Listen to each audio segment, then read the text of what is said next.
This will be our lecture number 22 of Islamic studies for CSS and PMS exam. और आज हम जो topic cover करेंगे वो होगा impact of Islamic civilisation on the West and vice versa. अच्छा, before starting this let me tell you one thing कि अब की दफ़ा जो 2025 का एग्जाम हुआ था उसमें एक सिमिलर क्वेश्चन इस्लामिक स्टडीज़ में आपको देखने को मिल जाएगा, जहाँ पे उन्होंने पूछा था कि यूथ का जो है या फिर यूथ का इस्लामिक वेस्ट के बारे में क्या आइडियोलॉजी है, इस तरह का कुछ आई गेस क्वेश्चन था। और या फिर थोड़ा सा ये था कि मुस्लिम सोसाइटीज़ में जो है वो वेस्ट का क्या कॉन्सेप्ट है। तो देखें, ये समहाउ जो है वो सिमिलर ही हो जाता है इस कॉन्सेप्ट से, ठीक है। तो अगर आप ये ऐसे जो टॉपिक्स होते हैं ये ट्वीक होके आते हैं, हमने ये पहले भी डिस्कस बात की हुई है। तो आपके लिए क्या ज़रूरी है कि आप जो है वो इस तरह की चीज़ों को यानी कि टॉपिक्स को जो है वो मल्टीपल डायमेंशंस जो है उनमें कवर करें, ठीक है। तो हम आज देख लेते हैं कि इस्लामिक सिविलाइजेशन पे जो है वो वेस्ट का क्या इम्पैक्ट है और वेस्ट सिविलाइजेशन जो है उस पे इस्लाम का क्या इम्पैक्ट है। तो सबसे पहले एज यूजुअल हम इंट्रोडक्शन देखेंगे।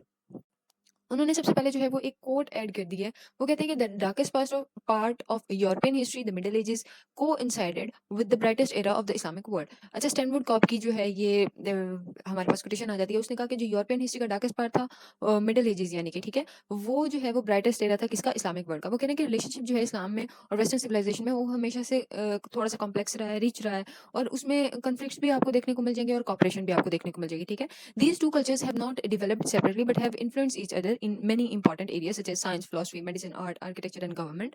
वो ये कह रहे हैं कि ये जो दोनों के दोनों कल्चर्स हैं, वेस्ट का भी और इस्लामिक कल्चर भी, ये जो है वो अलग अलग डेवलप नहीं हुए, बल्कि आपको दोनों कल्चर में एक दूसरे का इन्फ्लुएंस जो है वो मिल जाएगा ये सारे इंपॉर्टेंट एरियाज जो है इन पे। फॉर एग्जाम्पल, वो कह रहे हैं अबैसिड पीरियड जो है उसमें क्या हुआ था, बहुत सारे इंपॉर्टेंट टेक्स्ट जो थे उनको डिफरेंट लैंग्वेजेस में ट्रांसलेट कर लिया गया था, ठीक है। और इससे क्या हुआ था कि नॉलेज स्प्रेड हुआ था। अब आपने सुना होगा कि जो इनिशियल साइंस के बेसिक फंडामेंटल्स हैं, ठीक है, उसमें मुस्लिम जो लोग थे, मुस्लिम जो स्कॉलर्स थे, उनका बहुत ज़्यादा कंट्रीब्यूशन है, ठीक है। जैसे अलजबरा में, जैसे इब्ने सीना का नाम सुना होगा बायो में, ठीक है। तो ये सारे इब्ने सीना का आई गेस इसी तरह कोई नेम है, मुझे फील्ड याद नहीं है। तो एक अब्दुल सलाम नाम शायद बायो में है। तो इस तरह की काफ़ी सारी चीज़ें हैं, ठीक है। और एक जो साइंसदान, मुस्लिम साइंसदान थे जिनको फादर ऑफ केमिस्ट्री कहा जाता है, ठीक है। तो इस तरह जो है वो फंडामेंटल्स में आपको मुस्लिम स्कॉलर्स का रोल बहुत ज़्यादा नजर आता है, ठीक है। तो उसके लिए अब नॉलेज को स्प्रेड करने के लिए it was need of the time कि क्या हो, हमारे पास जो नॉलेज है वो डिफरेंट लैंग्वेजेस में ट्रांसलेट हो, ठीक है। तो उन्होंने कहा कि later during the 18th and 19th centuries, 18वीं और 19वीं सदी में क्या हुआ, कॉलोनियलिज्म आ गया, ठीक है। और वो क्या हुआ कि उसके कुछ पॉजिटिव इंपैक्ट थे, कुछ नेगेटिव इंपैक्ट थे दोनों वर्ल्ड पे, यानी इस्लामिक वर्ल्ड पे भी और वेस्ट वर्ल्ड पे भी, ठीक है। और हम ये कह रहे हैं, हम ये टॉपिक जो पढ़ रहे हैं, तो हम ये कहेंगे कि understanding this shared history helps move beyond the idea that Islamic and Western civilization are always in conflict and instead shows how much they have in common and how they have shaped each other over time। वो ये कह रहे हैं कि mostly ये समझा जाता है कि इस्लामिक सिविलाइजेशन जो है उसका वेस्ट से हमेशा कन्फ्लिक्ट ही रहा है, ठीक है। पॉइंट ऑफ कन्फ्लिक्ट जो है वो दोनों में हमें बहुत ज़्यादा देखने को मिलता है, क्योंकि बहुत ज़्यादा हाईलाइट किया जाता है, ठीक है। तो अब हम जो ये टॉपिक पढ़ेंगे इसमें हमें पता चल जाएगा कि इन दोनों सिविलाइजेशन के बीच में, वेस्ट में भी और इस्लाम में भी, सिर्फ हमें कन्फ्लिक्ट ही नहीं मिलता, बल्कि हम देखेंगे कि किस तरह से इन दोनों ने अपनी कॉमनैलिटीज़ को एक दूसरे के साथ शेयर किया है और किस तरह से जो है वो ये शेप अप हुए हैं with the passage of time. अच्छा, क्या क्या इंपैक्ट है इस्लामिक सिविलाइजेशन के वेस्ट पे, हम जो है वो ये 5 इंपैक्ट्स जो है वो डिस्कस कर रहे होंगे। सबसे पहले हम ट्रांसलेशन मूवमेंट को देखेंगे, फिलॉसफी में क्या इंपैक्ट हुआ है, उस इन्फ्लुएंस हुई है किस तरह से फिलॉसफी, वो देखेंगे। एस्ट्रोनॉमी और मैथमेटिक्स का क्या रोल रहा है, कि इसको किस तरह से इंपैक्ट किया गया है, और उसके बाद एडवांसमेंट क्या क्या हुई है साइंस में और आर्किटेक्चर और आर्ट में, ठीक है। तो सबसे पहले हम देख रहे हैं इस्लामिक सिविलाइजेशन का इंपैक्ट किस पे, वेस्ट पे। तो सबसे पहले क्या है, translation movement and preservation of knowledge. वो कह रहे हैं कि 8वीं से 11वीं सदी के बीच में क्या हुआ, specially under the Abbasid caliphate, Muslim scholars in institution like बैतुल हिकमा हाउस ऑफ विजडम बगदाद में जो बना था, उसको हमने बहुत दफा डिस्कस किया है पहले भी। उसमें क्या हुआ था, ट्रांसलेट किया गया था ग्रीक में, रोमन में, पर्शियन में and Indian works into Arabic. और उससे क्या हुआ कि these translation were later retranslated into Latin during the 12th centuries. वो कह रहे हैं कि जो रेनेसेंस पीरियड था ना, रेनेसेंस पीरियड यूरोप में, I am not sure about the pronunciation, please check out. वो जो है उसमें क्या हुआ कि इन सारी ट्रांसलेशंस को फिर रीट्रांसलेट किया गया, ठीक है। वो कह रहे हैं कि स्कॉलर्स जो थे Islam preserved and passed on the torch of knowledge to Europe, ठीक है। फिलिप कहते कि जो है वो ये कोटेशन आप ऐड कर सकते हैं। उसके बाद अब हमारे पास आ जाता है advancement in science and medicine. वो किस तरह से हुआ, वो कह रहे हैं कि इस्लामिक सिविलाइजेशन जो है उसने ग्राउंड वर्क बना दिया था किसके लिए, मॉडर्न साइंसेस के लिए। और राजी जो है उन्होंने बहुत एक्सटेंसिवली लिखा मेडिसिन और केमिस्ट्री पे, ठीक है। उसके बाद इब्ने हैतम जो है उन्होंने डेवलप किया साइंटिफिक मेथड्स को, ऑप्टिक्स को, ठीक है। इब्ने सीना कैनन जो है उन्होंने मेडिसिन को ऑफ इब्ने सीनाज canon of medicine remained a central text in European universities for 500 years. ये आपने पहले भी सुना होगा कि इब्ने सीना के लिखे हुए जो टेक्स्ट हैं उनको जो है वो एज अ टेक्स्ट बुक पढ़ाया जाता है बहुत सारी यूरोपियन यूनिवर्सिटीज़ में, ठीक है? तो यहाँ पे आप विलियम एचसीनेल की जो है हैकनेल भी इसको पढ़ते हैं। आप उसकी जो है वो कोट ऐड कर सकते हैं कि influence of Muslim medicine was Paramount in the universities of Paris and Bologna, ठीक है? अच्छा, उसके बाद हमारे पास थर्ड पे आ जाता है influence on philosophy and rationalism. क्या हुआ, इस्लामिक फिलोसफर्स जो थे जिस तरह के अल-फराबी हो गए, इब्न सीना हो गया, इब्न रशद हो गया, उन्होंने क्या किया, इंटीग्रेट किया एरिस्टोटेलियन और नियोप्लेटोनिक आइडियाज़ को किसके साथ, इस्लामिक थियोलॉजीज़ के साथ, ठीक है? और उनकी कमेंट्रीज़ जो थी उन्होंने इन्फ्लुएंस किया स्कॉलास्टिक फिलोसफर्स जिस तरह के थॉमस एक्विनस को, और इससे क्या हुआ कि फिलॉसफी और रेशनलिज्म जो है वो शेप अप हुए, ठीक है? यहाँ पे कोट ऐड कर दी गई है कि यूरोप जो है ऑज अ डेप्थ of Islamic philosophy for its reawakening to reason. Mathematics और एस्ट्रोनॉमी पे क्या जो है इम्पैक्ट रहा। सबसे पहले हमने देखा कि अल-ख्वारिज़मी जो थे उन्होंने इंट्रोड्यूस किया अलजेब्रा को और एल्गोरिथम्स को, और मुस्लिम एस्ट्रोनॉमर्स जो थे उन्होंने क्या किया, ऑब्जर्वेटरीज जो बिल्ड की और डेवलप किया एक्यूरेट स्टार चार्ट, ठीक है? ये जो आप जो है एस्ट्रोनॉमी का स्टार चार्ट जो हमें देखने को मिलता है that was developed by Muslim astronomers, ठीक है?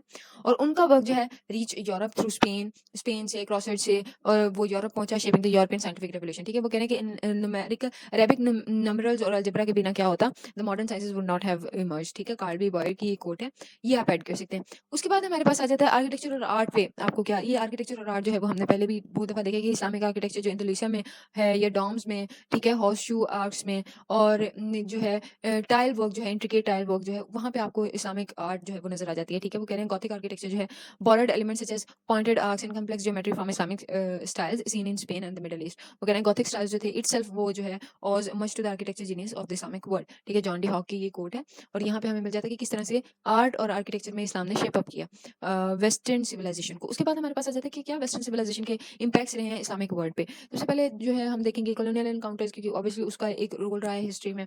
उसके बाद इंडस्ट्रियल इंडस्ट्रियल इन्फ्लुएंस क्या था, इंडस्ट्रियल रेवोल्यूशन जो आया हमारे पास एनलाइटमेंट एरा के बाद, और उससे पहले भी जो इंडस्ट्रियल रेवोल्यूशन आया है, एग्रीकल्चर रेवोल्यूशन आया है, उसने जो है वो बहुत ज़्यादा शेप अप किया है वर्ल्ड को, इंटायर वर्ल्ड को जो है वो उसने इम्पैक्ट किया है, ठीक है? उसके बाद उसी ड्यूरेशन में एजुकेशनल रिफॉर्म आया, मॉडर्न नेशनलिज्म आया, कल्चरल वेस्टर्नाइजेशन आया, फिर उसके बाद जो है इसने किस तरह से जो है पूरी की पूरी दुनिया को शेप अप किया है वो हम देखेंगे। सबसे पहले हम देख लेते हैं कॉलोनियल एनकाउंटर्स और पॉलिटिकल रिस्ट्रक्चरिंग।